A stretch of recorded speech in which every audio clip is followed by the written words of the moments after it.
Wow, wow, wow, ça va les soubrettes des milliardaires, je vous dérange? Dans la vidéo où j'explique comment fonctionne le capitalisme et pourquoi il empêche le bien-être collectif, j'ai reçu des réactions sur lesquelles j'aimerais revenir.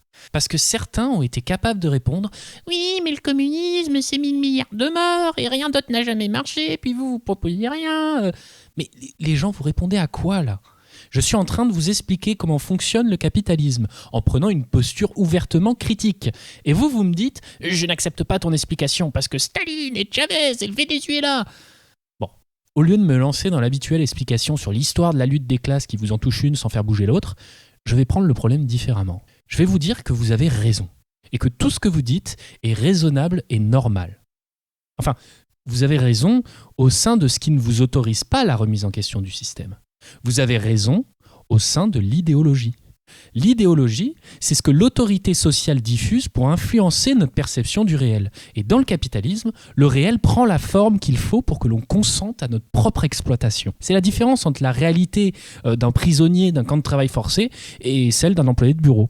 Ces mots sur l'URSS et les 1000 milliards de morts en réponse à une critique sur l'accumulation du capital, ce ne sont pas vos mots, ce sont les éléments de langage de notre autorité sociale. Cette autorité sociale, c'est ceux qui possèdent le capital, la bourgeoisie. Et son travail consiste à diffuser des récits pour altérer notre perception du réel. Dans ces récits, nous ne nous percevons pas comme travailleurs exploités, mais comme des êtres de désir, libres quand ils consomment. Et les capitalistes ne sont pas ceux qui dérobent la valeur de notre travail, mais ceux qui nous offrent l'opportunité de s'accomplir et l'espoir de les rejoindre un jour. La satisfaction, elle, est devenue le péché ultime, qui devient d'ailleurs l'acte de ceux envers qui les capitalistes détournent notre attention. Ceux qui ont des aides sociales, les immigrés, les grévistes, les gauchistes, les fonctionnaires. Bah oui, il ne faut pas que la solidarité collective et la redistribution fonctionnent. L'accès au bonheur ne doit être qu'individuel et laborieux. Et comme il est douloureux de prendre conscience de sa propre condition au sein de cette structure, nous inventons nous-mêmes autant de récits nécessaires pour permettre aux capitalistes de maintenir cette organisation en place. Et c'est quand on est finalement convaincu que les nôtres sont en réalité les autres, alors nous avons fait notre part en tant que sujet de la bourgeoisie.